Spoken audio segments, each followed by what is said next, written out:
वह कल दो सत्संग में सुना था आपको।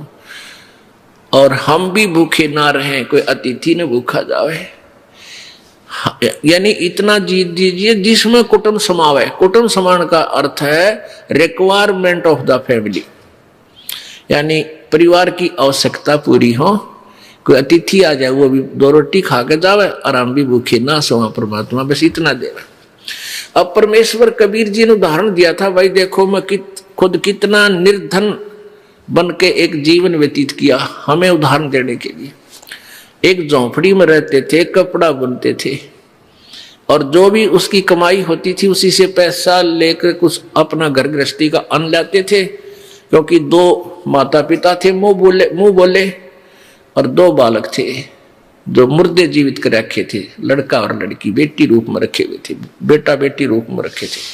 परमात्मा कबीर जी का किसी से जन्म नहीं हुआ, ना उनकी कोई संतान थी, ना उनकी कोई पत्नी थी। ये झूठे लोगों ने परमात्मा को जो है ना दूसरे ढंग से पेश कर दिया, बिल्कुल गलत ज्ञान प्रचार कर रखा था। तो वो क्या करते थे, जो भी धन आता था, कमाई होती थी, अपने परिवार का कुछ खर्चे खातर लेते, बाकी शेष का धर्म में लगा दिया करते थे। अब आप जी को ये उदाहरण देते हैं कि जोड़ जोड़ कर मत डरो, परमात्मा में विश्वास रखो, जितना हो धर्म में लाओ। और फिर देखना, अब उस परमात्मा ने ये दिखाया कि मेरे द्वार पर 18 लाख अतिथि आ गए थे। अतिथि का अर्थ होता जिनके आने की तिथि पूर्व निर्धारित ना हो, अचानक आ जा। अब वो उन दुष्ट लोगों ने चिट्ठियां डाल दी परमात्मा को लज्जित करने के लिए, शर्मिंदा करने के लिए। लाखों लोग, 18 लाख व्यक्ति आगे कबीर जी के अतिथि बन गए। परमात्मा कहते हैं मेरे अतिथि भूखे नहीं गए, 3 दिन डटे, 3 दिन रुके और तीनों दिन बड़े भंडारे चले। जो भी खान योग्य चीज थी, जिसने डिमांड की, लड्डू की इच्छा थी लड्डू आ रहे हैं, जलेबियों की इच्छा करता जलेबी आ रही है, कचौड़ी पकौड़ी खीर खांड हलवा है। और 18 लाख अतिथियों को 3 दिन तक बड़ा भंडारा दिया। और फिर प्रत्येक खाने के उपरांत एक दोहर और एक असरफी, जैसा भी चिट्ठी में उन दुष्टों ने लिखा था वो भी दिया। तो परमात्मा कहते हैं ऐसे रहो तो मेरे ऊपर आश्रित कहो के फिर देखना। आन दे कहते कल पे कारण कौन है और कल कर सेवा निकाम, मन इच्छा फल देऊंगा जो पड़े धनी ते काम। जब धनी का काम था वहां पर ना पूरी काशी का के दाने इकट्ठे कर ले गेहूं तो 18 लाख व्यक्तियों को नहीं खिला सकते, और वहां परमात्मा ने डूंडा ठा दिया। अब मन जीती का अर्थ है कि गुरुजी के वचन पर डट जा। गुरुजी कहते हैं ये बुराई मत करो, तुरंत त्याग दो, ये भक्ति करो, हाथ से जितना पुण्य हो सके अवश्य करो। परमेश्वर जी कहते हैं चढ़ी चोंच भर ले गई नदी ना घट्यो नीर, और दान दिए धन घटे नहीं नो, कह रे साहिब कबीर। पुण्यात्माओं, प्रसंग था कि तन धर सुखिया कोई न देखा, जो देखा सो दुखिया हो। और उदय अस्त की बात करे मन सबका किया विवेका हो। जो चक्रवर्ती राजा उदय अस्त, जिसके राज्य में सूर्य अस्त ही नहीं होता, उदय जहां होता है और अस्त जहां होता है, यानी पूरी पृथ्वी का शासन जिसके पास है, वो इंसान भी कभी सुखी नहीं हो सकता जो भक्त नहीं है। जो सच्चा भक्त नहीं है, सच भक्ति नहीं कर रहा है, पूरे संत की शरण में नहीं है, तो फिर कहां सुख है। तो परमात्मा कहते हैं मन तू सुख के सागर बस रे भाई और ना ऐसा यस रे। मन तू सुख के सागर बस रे भाई और ना ऐसा यस रे। यहां मान लीजिए पूरी पृथ्वी का राजा है, तेरी बड़ी महिमा हो रही है, ठाठ हो रही है, दुनिया तेरे गुण गा रही है। एक मान धाता चक्रवर्ती राजा था और उसने पूरी पृथ्वी के ऊपर अपने शासन की जांच करने के लिए कि कोई छोटा राजा मेरा विरोधी तो नहीं बन गया है, एक घोड़ा छोड़ा था कि इस घोड़े जिसने मेरी अधीनी स्वीकार नहीं है वो इस घोड़े को पकड़ कर बांध ले और युद्ध के लिए तैयार हो जा। 72 अक्षौणी सेना राजा मानधाता चक्रवर्ती के पास थी, 72 करोड़। और वो उस घोड़े के गले में एक पंपलेट लिख कर डाल रखा था कि पकड़ने से पहले पढ़ लेना इसमें क्या लिखा हुआ है।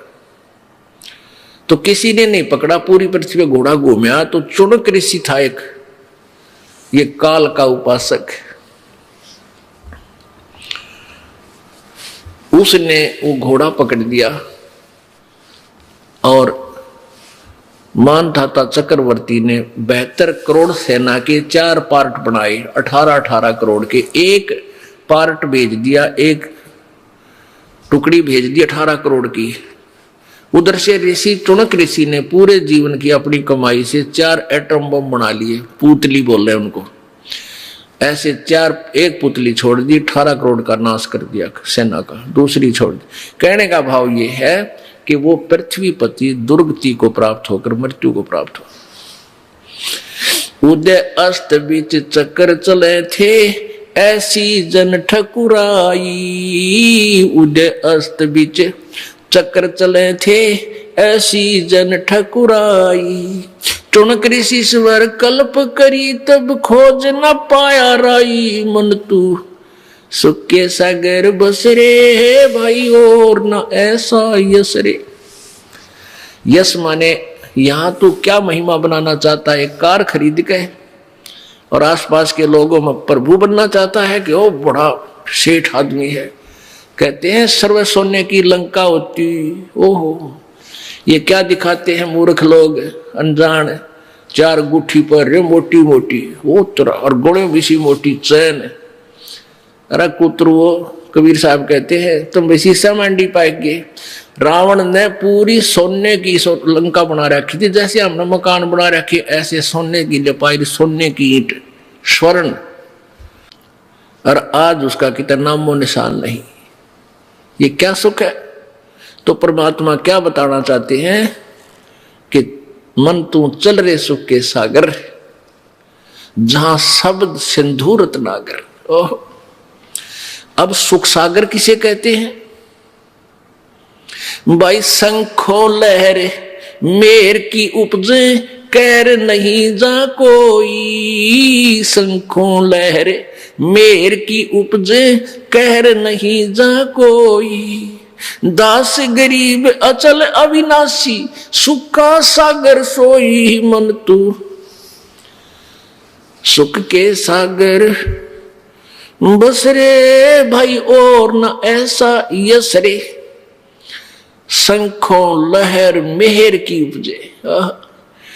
एक समय कभी कभी आप एकांत में बैठे हो, एक ऐसी हिलोर उठती है अंदर से, इतना आत्मा निर्मल बन जाता है कि दुश्मन भी दुश्मन नहीं लगता, उसके प्रति भी प्यार भाव बन जाता है, उसके ऊपर भी रहम बन जाता है। लेकिन वह होती है थोड़ी सी देर की, उसके बाद फिर वही कैर की लहर, उसने ये कर दूंगा, उसको ऐसा केस करूंगा, ऐसा हो गया, लड़का बीमार हो गया, बेटी दुखी हो रही है, पति बटे शराब पी रहा है, ऐसा घाटा हो गया, उसमें न्यू हो गया। यानी कोई ना कोई 100 प्रकार की वह कैर की लहर शुरू होगी। और वह मेर की लहर थी, थोड़ी सी देर रुकी थी। कहते वहां सतलोक के अंदर जाके, जहां से तू आया है बावले, ए भोले प्राणी, जहां तू रहता था, जिस सुख को तू तलाश कर रहा है वो यहां नहीं है, वो उस सतलोक में है। उस सतलोक के अंदर शंखों लहर मेहर की उपजे और कहर नहीं जा कोई, और दास गरीब अचल अविनाशी और सुख का सागर सोई। वो सदा रहने वाला स्थान है, वो शाश्वतम स्थान है सतलोक। गीता जी अध्याय नंबर 18 के श्लोक 62 में कहा कि अर्जुन, गीता ज्ञानदाता कह रहा किसी और भगवान परमेश्वर की शरण में जाने से को कि हे अर्जुन, तू सर्व भाव से उस परमेश्वर की शरण में जा जिसकी कृपा से तू परम शांति और सनातन परम धाम को प्राप्त होगा। ओह, परम शांति को प्राप्त होगा और शाश्वतम स्थानम, शाश्वत माने सदा रहने वाला, कभी नाश ना हो जिसका। अब ब्रह्मलोक तक तो सारे नाश हुआ, 21 ब्रह्मांड का नाश, 7 संग ब्रह्मांड का नाश, लेकिन सतलोक, अलखलोक, अगम लोक, अनामी लोक, उन लोकों का कभी विनाश नहीं होता। तो उस वहां चलने के लिए परमात्मा कहते हैं जहां तुम रहा करते थे, और वहां जाकर तुम्हें सुख होगा। वह ना तो जाड़ पड़वाणी कि बुढ़ापा नहीं आवे, ना आंख बनवाणी, ना बीपी आई हो, ना लो हो। ये 5 तत्व का पुतला नहीं है वहां पर। वहां तो एक नूरी शरीर है, एक तत्व का, असनाविरम शुक्रम अकायम। ओह, वहां परमेश्वर का भी शरीर ऐसा ही है, नूर का है, अपना भी नूर का है। अब जैसे ये पारखी है कबीर पंथ में, पारखी बने हुए हैं कबीर साहिब के पंथ में, कबीर जी का नाम लेकर पंथ चलाते हैं और पारखी नाम रख रखा है, पारख सिद्धांत। वो कहते हैं कि परमात्मा कोई नहीं है, ये जीव ही भगवान है, यही प्रभु है, जीव खुद ही सृष्टा है। अब पुण्य आत्माओं, आत्मा और फिर नाम रखा परमात्मा। परमात्मा शब्द क्यों बोलते हो फिर तुम? यानी कोई श्रेष्ठ आत्मा भी है, जो सबसे श्रेष्ठ आत्मा है, हमसे उत्कृष्ट आत्मा है, वो हमारा स्वामी है। एक आत्मा और परमात्मा। तो आत्मा का वहां शरीर जो है इतना नूर का है, इतनी चमक है, जैसे ये 5 तत्वों से बना है शरीर। और इस 5 तत्व कौन से हैं? ये अग्नि, वायु और ये जल, पृथ्वी, आकाश। और इसमें कोई सा नहीं दिखता, नजर आओ आपने कितना नहीं।